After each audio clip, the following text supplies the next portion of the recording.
The views and opinions of the hosts and guests are their own and do not necessarily reflect the position of the management and staff of Guardian Network.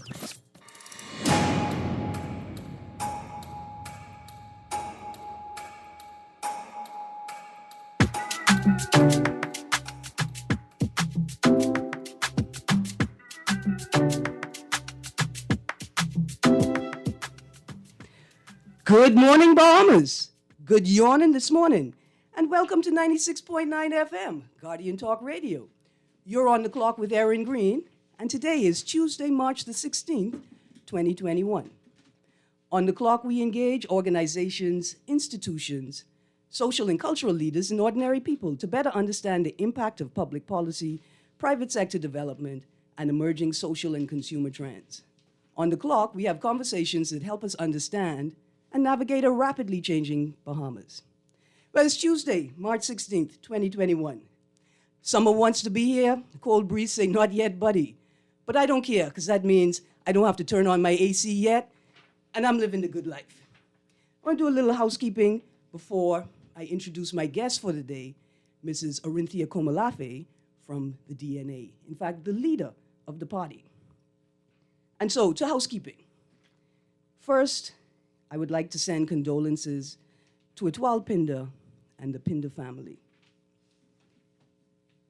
Secondly, I have to say, happy birthday to one of the funniest sportsmen in the country, Mr. Stanley Mitchell. Some of y'all know him as Punka, but I'm too young to call him Punka. I could only get away with it one time on the radio. But I want to say happy birthday to my uncle Stanley Mitchell, who celebrated his birthday on Sunday. I'm not going to tell you how old he is, because he don't tell us how old he is. He wants us to think he as young as we are.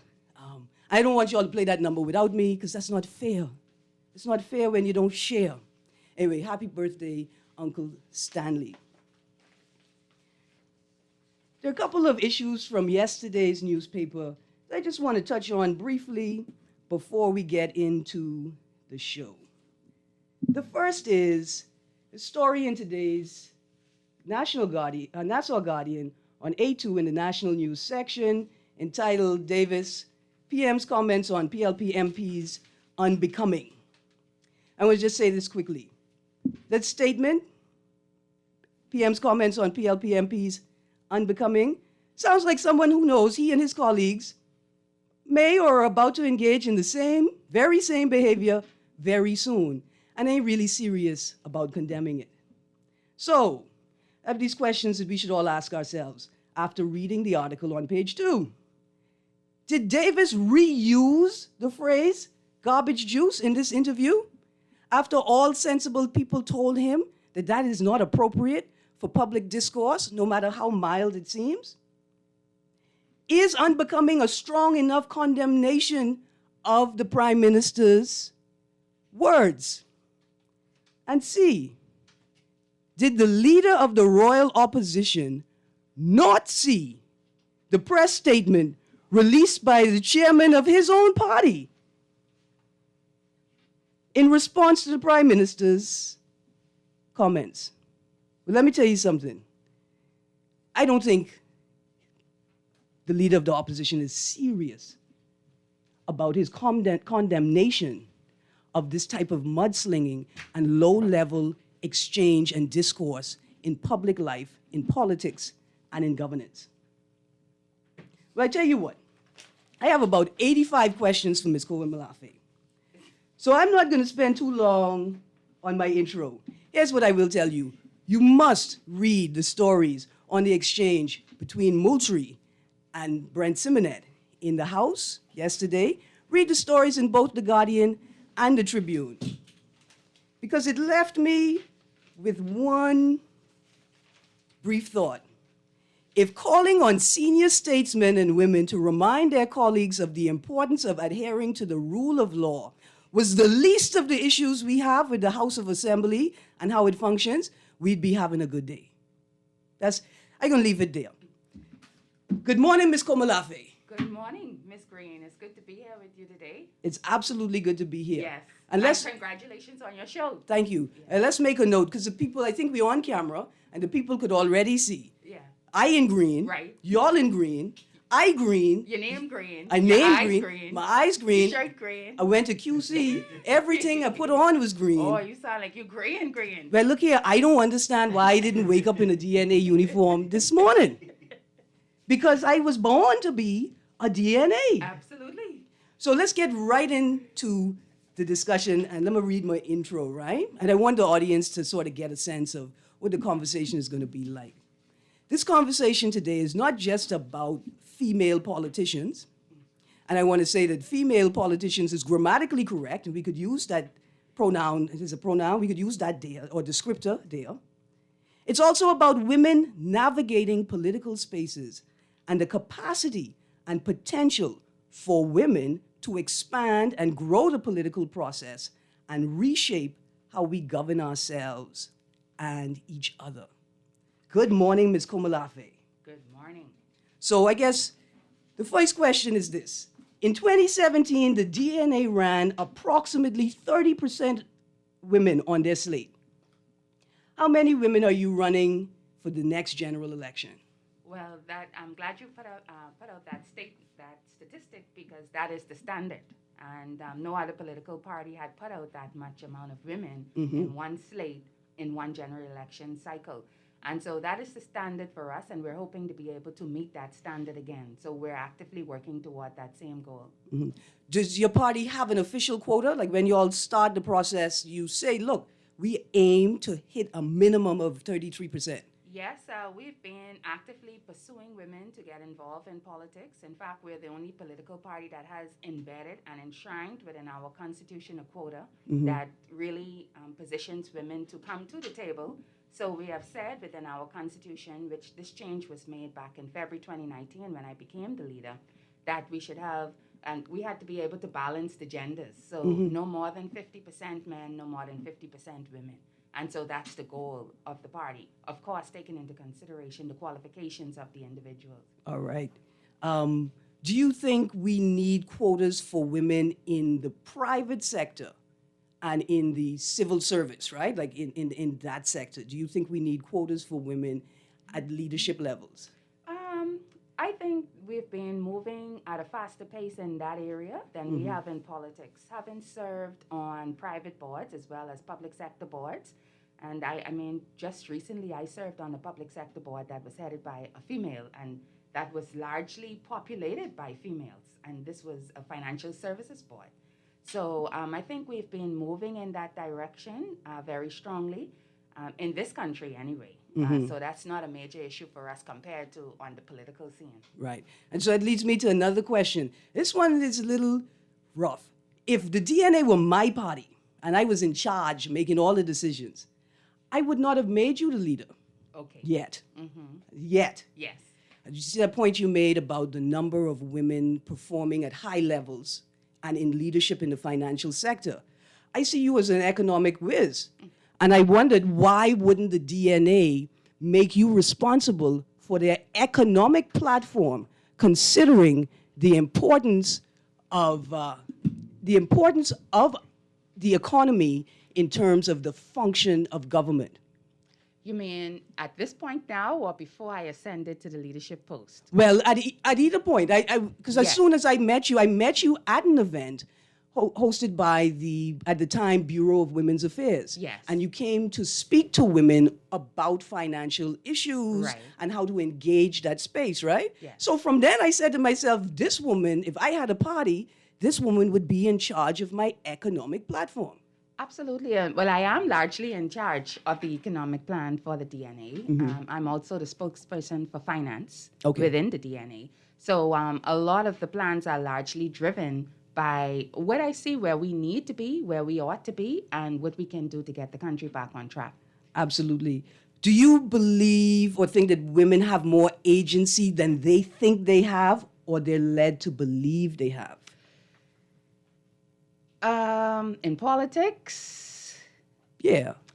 certainly, I think they're led to believe that they have more agency than they have.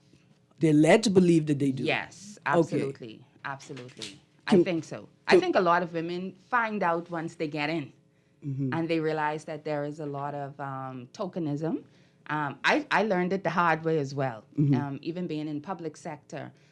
You think that you're appointed or you get a position for your qualifications and to actually make the change that you seek out to make.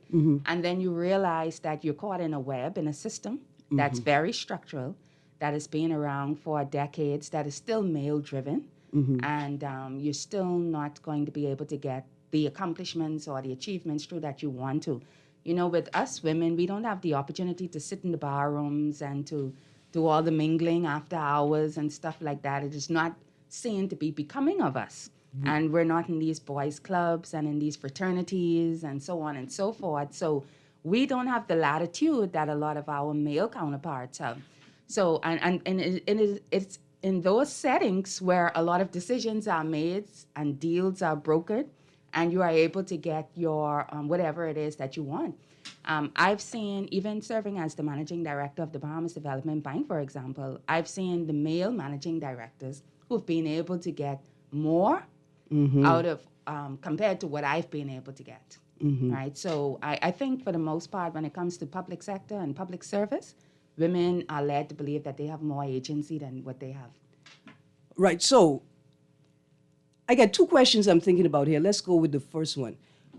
Should then we encourage women and men who support women and women's issues to better organize themselves so that they can better navigate and machinate, right? Like navigate and make moves in the political space?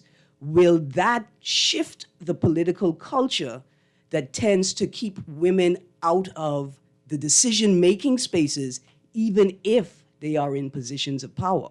Absolutely. And I think we should start at the earliest opportunity from the school level, where we are bringing young men and young women together, understanding that working together is for the benefit of the country and for social development and for political development within the country. I think we've always been talking about this whole issue of getting more women around the table in politics, but we have to recognize that that can't happen without the support of the men, because we have an almost equal society, an almost balanced society. So it makes sense for men and women to come together in whatever forum is going to be. Some men are uncomfortable in coming in women's forums, and some women are uncomfortable in going in men's forum. So you would have to create that environment, that habitat where these two genders can come together and really be able to address this issue of female representation. So let me ask you a quick question that's not on the list. What do you think about women forming an all-woman party? Or do you think that's a way to ensure that women's issues are on the party's agenda? Or do you think that that's going to backfire and we're sort of missing the point in the feminist argument that we need to strategize to bring more women's voices to the table? Yeah, I think your latter comment is probably going to backfire. Yeah. I don't know that an all-women's party would fly. And honestly, I don't know that, forgetting even whether the men would support it, I don't know if the women themselves would support it, because sometimes misogyny comes not just from men, but surprisingly from the women. I think what we need to do is to continue to promote this ideal and this notion of equal partnership. And we should not have this segregation and we should not have this separation. We should have a coming together. So here's what I can do. I can start an all-women's party. Just as a model, right? Just as a model. I don't necessarily think, like you say, that that's the ultimate goal, to only have women in representation. But I think it would be interesting for us to see what a team of all women would produce. And most interestingly, I think what we will see is that we will get a more balanced representation of both men's and women's issues. That would be an interesting scientific project for sure. What you would do, as you rightly pointed out, is you will increase the number of women who can potentially get into Parliament, right? Well, all things being equal, because if that all-women's party is going up against 2 or 3 established parties already in the system, then that makes it a bit more difficult. But that will be an interesting scientific project to have for data to be able to see. Another question about quotas. Do you think we should attempt to implement the quotas for female candidates at a national level, or do you think we should just encourage parties to adopt a quota system within their own constitution and see the natural progression from there? Yeah, I think the latter, because what we do not have is representation of this type of policy within the constitutions of, for example, the PLP and the FNM. I've already indicated that it's in the DNA's constitution. So before we get to the point where we're looking at our national constitution and saying, let's enshrine this in there, we need to be able to see what results we can have just by the political parties themselves taking the step forward and putting it in their constitutions and taking an intentional and bold step toward ensuring that we have adequate female representation. Absolutely. So another question about women in politics. Is it unfair of me, Erin Greene, a women's rights advocate, to say to women, you have to support women in the general election and in the voting process, regardless if there's a difference or discrepancy in principle and political ideology on issues, you have a responsibility as a woman to support other women? Yeah. So is it fair? The answer I would probably say is no, it's not fair, because you touched on a lot of the very potent points, which is the fact that am I supporting this woman, and this woman is contrary to everything that I believe in philosophically speaking, ideologically speaking. You know, she's not really addressing the issues that I really want her to be addressing concerning me, my life, my family, whatever the case may be. So I think we need to, and we've been talking about this, while we are in this space trying to increase female participation, we also want qualified females, but we want females who also understand who they are, philosophically speaking, ideologically speaking, so that they can connect with portions of the voting population. So we must separate this need for female representation, also from the fact that we're trying to educate the electorate on having ideology, having philosophy, and knowing what to look out for when political leaders come to your door or when they're on a microphone speaking about certain issues. Absolutely. Absolutely. So another question, what is the DNA's platform for women and girls? If you could just touch on one or two of the key elements. Yeah, so the way that we've been looking at it, because we've spoken about, again, having these education opportunities from the earliest opportunity that we can within the educational system.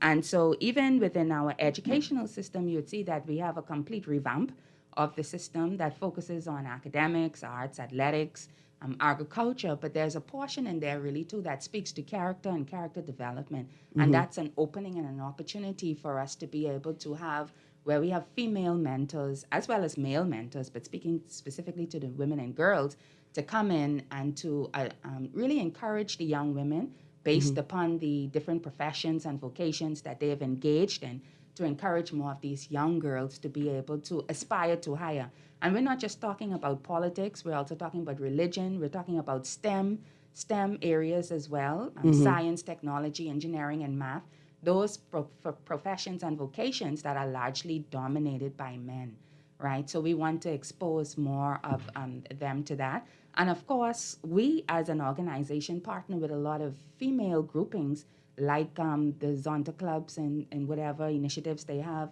the National Women's Advisory Council, CIWIL, which is the Caribbean Institute for Women in Leadership, so as not to reinvent the wheel. So if they are providing opportunities and exposures to different things, then we have our women that are available to those things as well. So I see you mentioned CIWIL, and I know that they're having a training program Yes. in conjunction with the Department of Gender and Family Affairs. Yes. And Zonta, right? Yes. Are any of your candidates participating in Yes. that program? So all of our female candidates will be participating in one form or the other. Some of the training takes place on a very crucial day, like Saturday. Yeah. Yeah. But Y'all ain't going campaigning on Saturday. Saturday is the campaigning day. Look here, we're going to talk about safety and protocols in campaigning Right. in a moment. But let me get to some of these texts because I have a texter here that reminded me that I have to get to the text earlier. So I'm going to say to that texter, here we are. Thank you for the admonition and the encouragement, but send in a text so I could read it. Right. So I got this first text. Good morning, Ms. Greene. Firstly, I voted for the DNA last 2 cycles, but what concerns me is this. As a DNA leader, okay, this is a question about your husband's citizenship. Right. I don't think it's an appropriate question for the airwaves. And I don't think you have to answer it. But I want to raise it because I want people to know what I think an inappropriate question is. Okay. Now, if this is a member of the DNA, I would say that this is a personal issue and that you should respectfully and politely attempt to engage the leader about it if you think it is so detrimental that it will cause you to shift the way you vote. But I don't think that this is a question for you to answer publicly, right? And the question asks about the timeline from you marrying to him applying for citizenship. And I guess the implication is that there's a political motivation, right? But I mean, what could be the political motivation? Right. Absolutely. In fact, that's a good opportunity to address the fact that, I mean, most persons, if they don't know by now, know that my husband is a non-Bahamian. He's from Nigeria.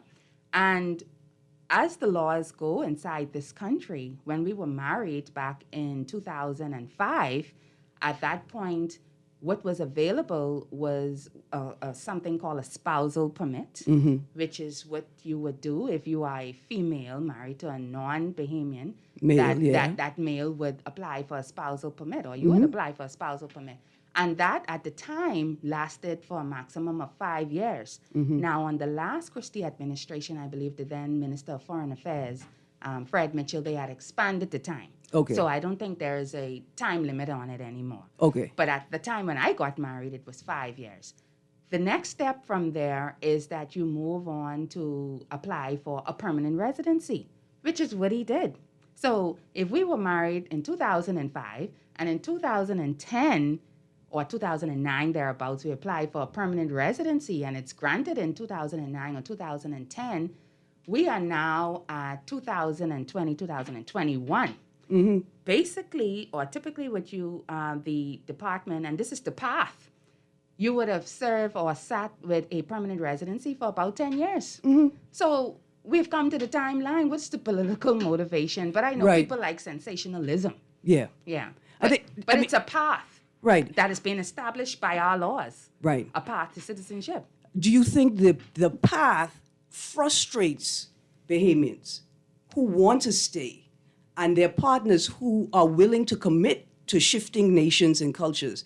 Do you think that path and the bureaucracy or the policy itself becomes a barrier to Bahamians who want to stay home and contribute to their nation? Well, I know personally of a lot of Bahamian women who did marry non-Bahamian men who did not come back home. Yeah. Who stayed in the country of their spouse or who went to a more neutral territory like the United States or Canada or the UK. So I know for some people it has been a frustration. For me and for my husband, we have no problem with following the process. That's not an issue. You know, of course, we know on the flip side of it, the reverse, when it's a Bahamian male that's married to a non-Bahamian female, that lady can apply for citizenship straight away. Yeah. So we know that the reverse is true and there's no path there and there's no path to citizenship. So, you know, and if that was an opportunity, then perhaps that was something that would have been pursued as well. But I honestly cannot see what would be the political motivation there. Yeah. And by the way, he's only one person. Yeah. You know, so it's one vote in the context of 180,000 plus voters. Right. But it raises some policy issues that I think the DNA has to address. Yes. Which we do address. But I'm concerned about the manner in which the issues are raised, right? And that leads me to think about our need to interrogate the political culture and whether the presence of women, whether they bring feminist ideals or woman energy to the table or not, right? Whether the mere presence of women will shift the political culture, and in particular, the rules around how we are allowed to engage with each other and the rules around public discourse, right?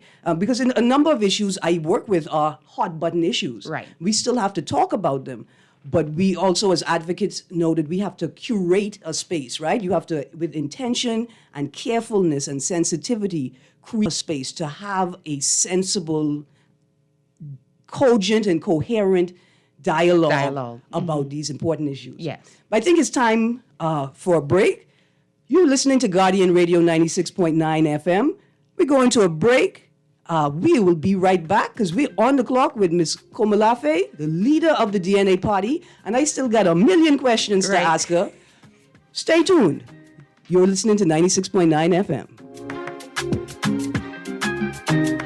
My name is Janelle Pickering, registered midwife with the Ministry of Health. When we get vaccinated for COVID-19, we are not just protecting ourselves, we are protecting the people around us, like those who are unable to get vaccinated due to allergies or illnesses. Protection from COVID-19 is critically important because for some people, the virus can cause severe illness or even death. Be sure you are armed with the facts when it comes to the COVID-19 vaccines. To learn more, visit opm.gov.bs/vaccine. Always on the go? Missed the show? You can now listen to Guardian Radio talk shows anytime, anywhere on Spotify and YouTube by searching Guardian Radio 96.9 FM or by entering the name of your favorite show. You can also listen by logging on to GuardianTalkRadio.com and clicking on the podcast tab.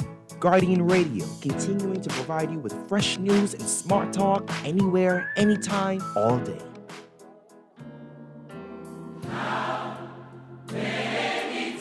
For the past 33 years, Great Commission Ministries has been defending the poor and hurting, feeding the hungry, and sheltering the homeless. We invite you to support our Live to Give program and make a difference in these challenging times. Become a donor by giving a one-time annual gift or a monthly donation of $50 or $100. Call Great Commission Ministries at 325-5801 for more details, or visit our headquarters at 237 Wolf Road. Join Live to Give today. This public service announcement is proudly sponsored by this radio station.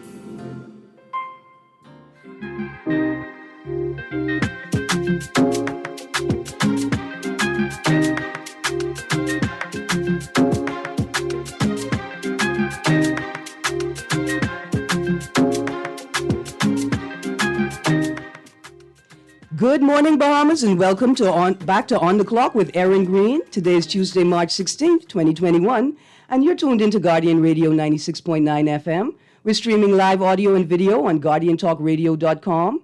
You can listen in on TV on Cable Bahamas Channel 969 or on Flow Channel 612. Or you can download the Guardian Radio app for your Apple or Android smart devices and listen to our audio feed or watch us on our video feed right there on the Guardian Radio app. You can text us on the Guardian Radio text line, 422-4796, and that's powered by BTC, and I promise you I will read your text. Or you can call us at 323-6232, 325-4316, or 326-4259. That's 323-6232, 325-4316, or 326-4259. Well, listen, I always thought, right, that if I couldn't find work as an advocate in the Bahamas, that at least I could get a job reading the community announcements, right? Yes. And I can't wait for Guardian to get their own community announcement section. That would be a good voice for community announcements. Yes, I've been practicing it from a little girl, right? I didn't know my people was preparing me for that particular moment in my life, right? So let's talk about, oh, wow. I got a lot of text coming just now over the break. Okay. Yeah. All right, so let's read this. We start at the beginning. Great show as usual. Tell your guests it will take a culture change and social change for Bahamians to accept a woman in leadership. And that change will not take place overnight. A female will eventually be leader of this country, but not until 10 to 15 years from now. Well, first of all, Ms. Komolafe is a leader right now. Right. Also, tell your guests it's a fact that women don't even support women in leadership roles, so how a woman would be a leader? Well, I can answer that. Because look at all of these men out here that support women. Absolutely. Yeah. And even right around the DNA's table, we have a mixture of both men and women supporting this female leadership. Right, absolutely. And of course, no, to get women in the top spot is not going to happen overnight, but we've been working for decades now, you would say. Yeah. We went from the franchise and being able to vote to women that being able to stand for parliament, to women being elected to parliament, to women being appointed in the upper house and the lower house, to women sitting in the cabinet, and to women even heading the second and third branch of government, which is the judiciary and the legislature. So, no, it's not an overnight process. This is a process that's been going on for decades. Right. So why does it have to take another 10 to 15 years? Yeah. It doesn't. And sometimes where we are located, right, or our perspective, right, and I don't want to just say like limited perspective, because it could just be in a different direction, right, has prevented us from seeing the slow changes that have been occurring. Exactly. Because if those changes hadn't occurred, would we even have a Komalafe as leader? That's right. For the DNA. All right. So I got another text here. Good morning, Erin. And guests. I believe that the Bahamas and its citizens will advance and prosper even further under the able, experienced, and qualified hands and leadership of Mrs. Orinthia Komalafe and team when it comes to implementing policies and making decisions that would give cause for opportunities to be held for the Bahamian people and citizens of the Bahamas. As a musician, we would appreciate hearing the DNA's plan for musicians and the performing arts. Hence, Mrs. Komalafe continues to show that she is fit and equipped for the task at hand. So let's talk about that for a second. Yes. Because I'm about to ask you, what is the DNA's political ideology, right? What are the set of principles that the DNA is founded on? But let's sort of segue to, does the DNA acknowledge arts and culture as a driving force, not just for community life, but for thought and ultimately policy development in our country? Absolutely. Absolutely. And I'm so glad for that question because that's a major part of our platform that I'm very excited about. Again, you heard me briefly touched on our revamp of the education system, where we have it in an acronym called ACTS. And we're focusing on academics because we've just been putting everyone in one box, just so that everybody could just get an education and then move on into a particular industry. But we have not been exploring all the talents of our young people. So we have the academics, we have arts, we have athletics, and we have agriculture, among other things. The reason why we're featuring arts so prominently within the school system as an option for young people to be able to take part in is because our end goal is to be able to develop the orange economy, which is a focus on the creative industry within this country. So the vision that we have is to be able to see all forms of cultural and artistic forms really prospering inside this country. We're talking about film producers. We're talking about creating movies. So that creates the opportunities for videographers, producers, sound engineers, animators, and of course with all of the spin-off jobs as well for barbers and fashion designers and stylists. You know, and then we talk about also theater-style production and being able to have a hub for that, which creates more jobs and opportunities there. Because what is the point of having almost 8 theaters and cinemas in your country, including a building with like 7 of their own screens? Right.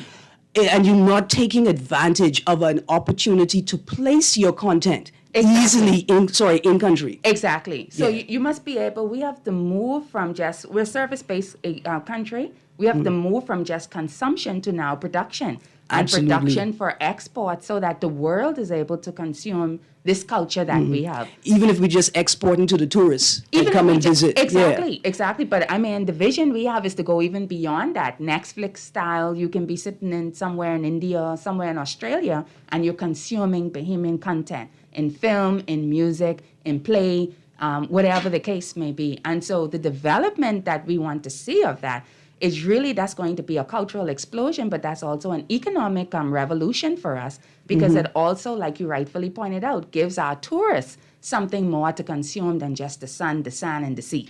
Absolutely. So we got some callers on the line. Callers, now listen, I am an unbiased political advocate, right? But I have on Greene today. So be polite, be respectful, and I don't imagine that anybody would call and not be polite and be respectful, but I can put it out there because we take extra steps to protect the people that come into our space. Good morning, you're on the clock. Morning, Miss Gray. How are you? I am good, thank you. How you Good morning to doing? your guests as well. Good morning. Okay, the text, the last text talk about experience. Mm-hmm. I don't know where that came in when he spoke to experience.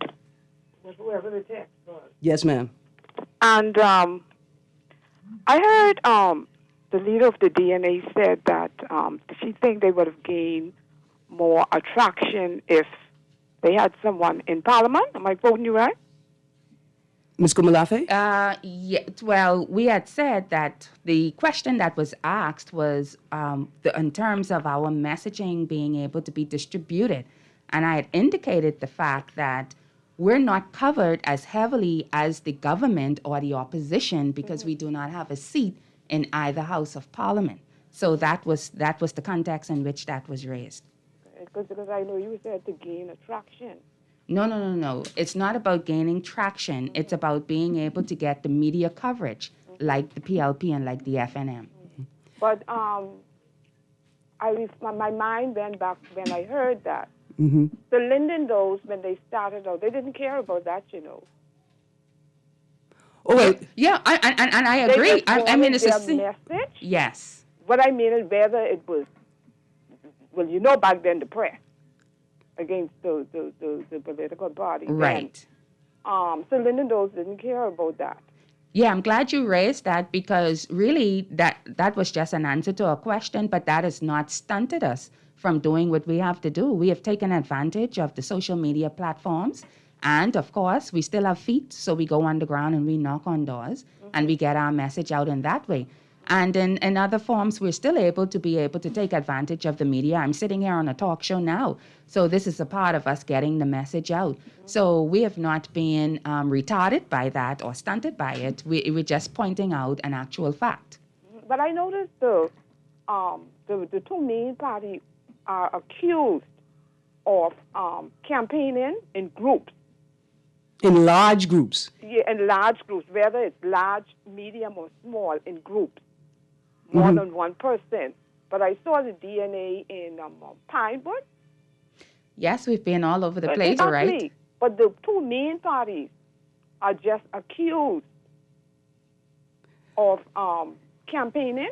And no attention is being paid to the DNA. And you're right, you understand. But so you just and Lincoln Baines Yeah. party as well. So they don't. So sometimes there's no attention paid to us on all No, levels. I'm just saying when they Yeah. talk about the emergency orders. That's Yeah, what yeah. I'm talking about. No, you're absolutely right. I put a heavy hand on the PLP and the FNM yesterday Right, yeah, and we today. left the DNA out. But I We could be left honest with Lincoln you. Baines those out. I wanted to be polite. I didn't even know they was campaigning, and so I wanted to be polite. Well, you see the leader? Yes, ma'am. I can Yes, tell her yes. right now. Okay. I can tell. Thank you. Listen, Thank you, caller. we need the DNA to shift the political culture and remind Bahamians that the two parties at the top don't set the culture, that the people set the culture. Absolutely. And the people are responsible for it, and that the DNA won't just engage in any type of behavior because the other parties do it. But look here, I got another caller on the line. Okay. Caller, you're on the clock.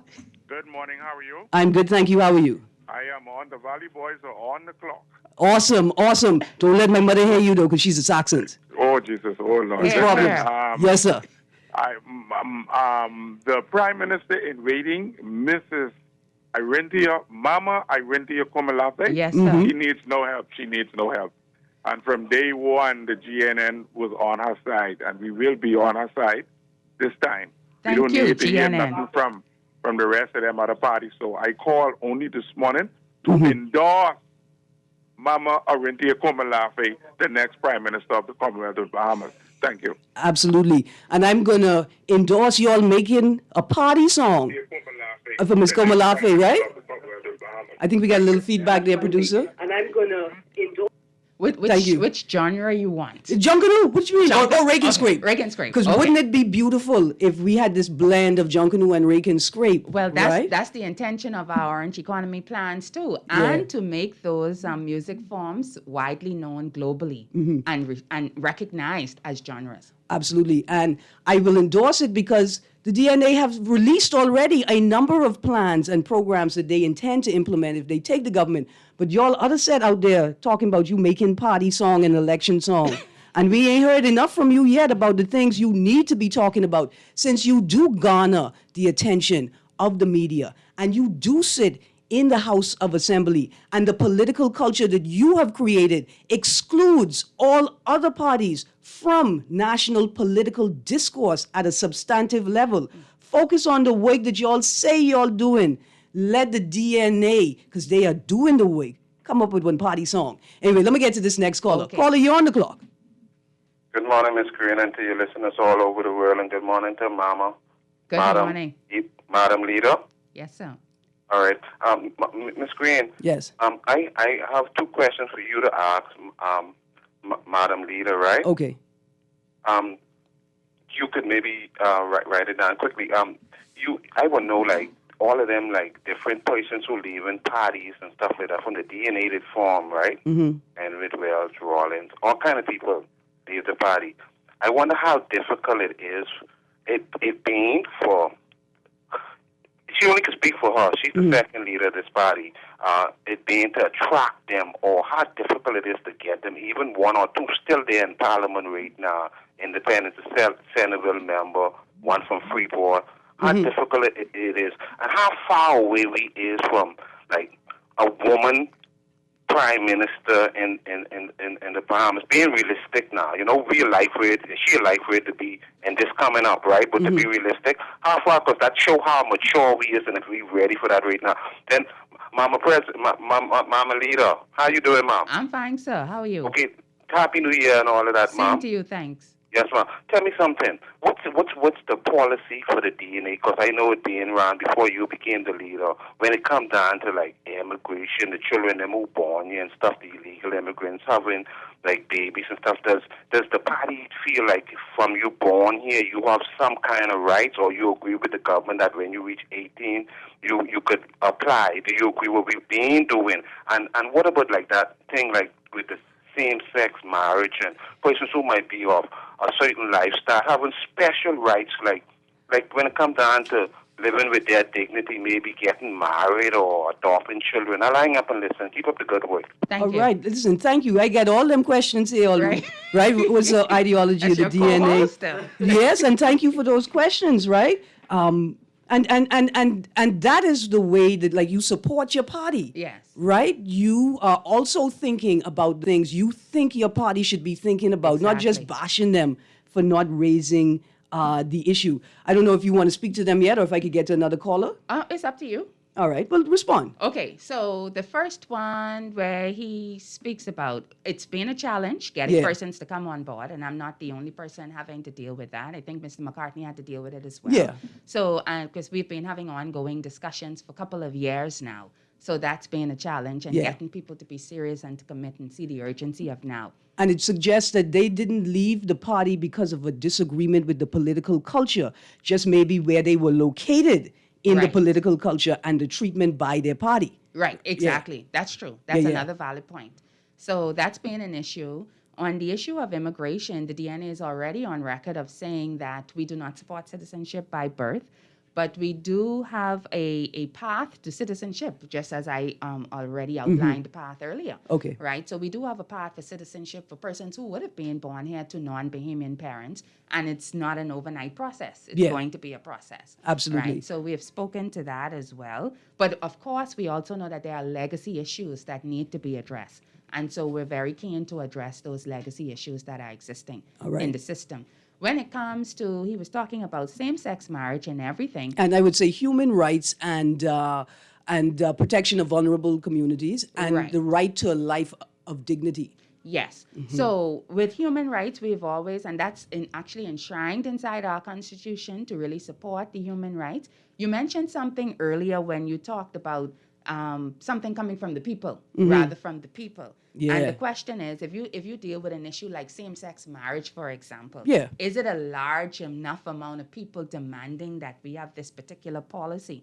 Because we've been having a lot of top-down approach to policy and implementing policy in our country, and not necessarily a bottom-up approach. And as an advocate, I agree. And in my gender equality referendum campaign, I talked about giving people or allowing people to exercise their right to make informed decisions, right? Yes. And my greater concern at this point in time is that we don't recognize or allow for same-sex marriages in country, but we will, in certain legal circumstances, recognize same-sex marriages from foreign jurisdictions, right? Right. And so my biggest concern is about the discrepancy in the law, and then allowing Bahamians to participate in a process that truly hears their voices. Right.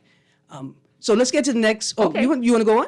Yeah, so I think in that particular case, you talk about the protection of persons and the protection of individuals, which is absolutely key. Regardless of your sexual identity, regardless of your gender, male or female, regardless of your nationality, a person should be given due respect and be able to be treated humanely, right? And that's a fundamental right that we all have under our Constitution. Regardless. Absolutely. Now, callers, as you heard earlier, my text Or said race, creed, and religion too. I want Right. to get that in there as well too. absolutely Yeah. freedom of conscience, Yes. which includes thought and religion. Good. Yeah. Correct. So callers, you heard the texters say they need more text time, so I'm going to ask you to keep your contributions short because I got a lot of text to read as well. Caller, you're on the clock. Caller, you still there? Yes, I'm here. Good morning. Hello. Good morning. How are you doing? Good, thank you. Good. Madam Leader, Morning. How are you? I'm wonderful. I just called to say you are making us as DNA very proud. Thank We you. I appreciate- appreciate that. We appreciate you.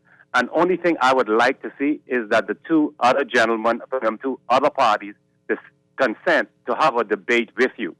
Absolutely. We would want to debate. You know. Yes. So we can see where the issues are and you can deal with the issues better. Absolutely. And Okay. Well, anyhow, you have a good day. Thank you. You too. Thank you. All right. I think that's a part of the political culture that definitely needs to be shifted, Definitely, right? And yes. even though we don't vote for prime minister, Right. It would be great to see the leader of the party lead the debate, right, and shift the culture to create more openness. And more depth. Again, it goes back to my point of not just supporting a woman for a woman, Right. But more listening to the message and the ideology and the philosophy. Mm-hmm. And we get so frustrated with these political parties after they would have been voted in, mostly in landslide victories, because we didn't listen to the message. Or didn't get sufficient time or opportunity to interrogate Exactly. the messages they thought were sufficient Precisely. for us. I got another caller. Caller, you're on the clock. Hello. Good morning. Hey, Miss Greene, how you doing this morning? I am good, thank you. How you And do? Good morning to Miss Kamalafi. Good morning. Good morning, ma'am. I am a supporter of the PLP, and I respect you as a lady. But let me say this to you, Miss Kamalafi. You have some of your people who are putting you out there, right, ma'am? Let me give you a little word of advice. You know, they say word of advice is sufficient, right? You have some of your people who are putting you out there, but they're not trying to get out your message. And what is causing now, ma'am? And you need to bring your people back and whoever posting about you to try spread the word of what you want to say or what you want to do. Don't turn it into a political between the PLP and the FNM. Same thing with the last caller. Stick to your plan. The people want to know what the DNA is about. The people want to know Ms. Erin Kamalafi is going to bring to the table. Don't see. That's where a lot of us go wrong in life and politics. You know, we worry about what the PLP, the FNM, and the next person do, and worry about what you going to do. And your supporters, some of my good friends, you all try to encourage the lady. Don't try to post things to try to make people them the attacker or attacker family. Have a good day, Ms. Kamalafi. So, You too, sir. But well, so no, listen. Here's what I hear him saying, right? Right. Because this is a similar critique.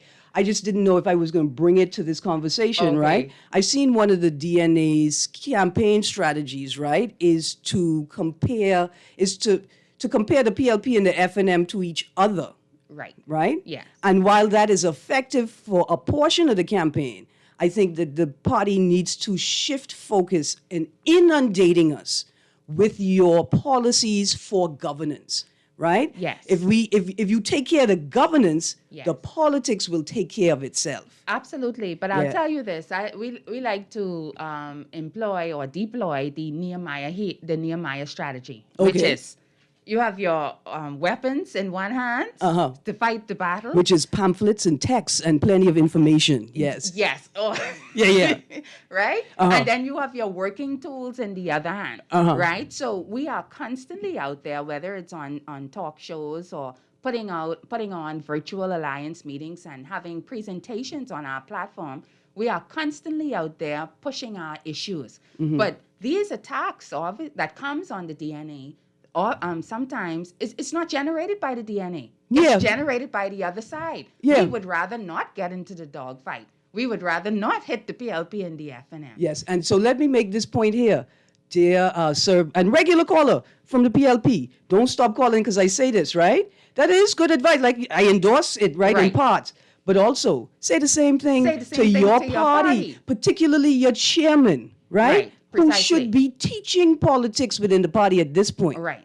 To focus on governance within your own party structure, even if you're in opposition. And when you get to government, if you focus on governance, the politics will take care of itself. And not going into the gutter. Right, but I was going to say, and then you don't have to be a gardener and Right. continue to dig beneath the dirt Precisely. for things to throw at people. Yes. So we tend to see this hypocrisy. You can you could see the plank in somebody Yeah. else's eye, but you can't see the wood in your own eye. Right, and so the question I would put to you is, do you see the potential and the capacity for you to shift the political culture Absolutely. with your mere presence Yes. in the race? Absolutely. All right. Caller, you're on the clock. You got 30 seconds. Consolidated Universe, along with you and your guest, Erin. Good morning, sir. Much the same, thank you. What I want to say, Ms. Kamalati, Hello. Raymond Darling Ferguson. Yes, Bremen. How you doing? I'm holding, thank God. What I would like for you to do, right? Whatsoever your policy going to be, I want you to put out in black and white to make sure you all establish it when you get in there if you were to get in. Secondly, right, when it comes to immigration, all the illegals that are here, and a lot of people that are squatting on people's land, right, illegal, what you going to do with situation of such? I'll hang up and listen. Thank you. Thank you. Let me get to another caller. Caller, you're on the clock. 30 seconds. Good morning. Morning, Erin Greene. Good morning. How you do? I'm trying. I could try to pronounce that name to the great leader. Komalafe. Am I right? Yes, Komalafe. Komalafe, right. My prime minister be Komalafe. That's a difficult task. But No, stop right there. Stop right there. Everybody could learn how to say Tchaikovsky I'm only kidding. and Greenberg and all of these weird European names. It is Yeah. just as easy for us to learn African only names. kidding. I know, but I want to thank you for I helping me. tried to put a leg. See if you got a sense of humor. No, you helped me make a point I wanted to make. Oh, Good. go ahead. Oh, I'm sorry. Did I go interrupt the point? No, go on. I know you only got a couple of minutes. Yeah, go on. Yeah, but my main goal is to, I think the DNA will need to focus on two things. Mm-hmm. It takes money to win a seat or a government. I think the DNA need to focus on winning seats, not winning government, because PLP took years before they came a government. The FNM took years. But what they do, they push their best people, they win seats. Yes, sit to the table is the most important thing for the DNA. Absolutely. Thank you Erin very Greene. much. Yes, sir. You had a good show, you know. Thank you.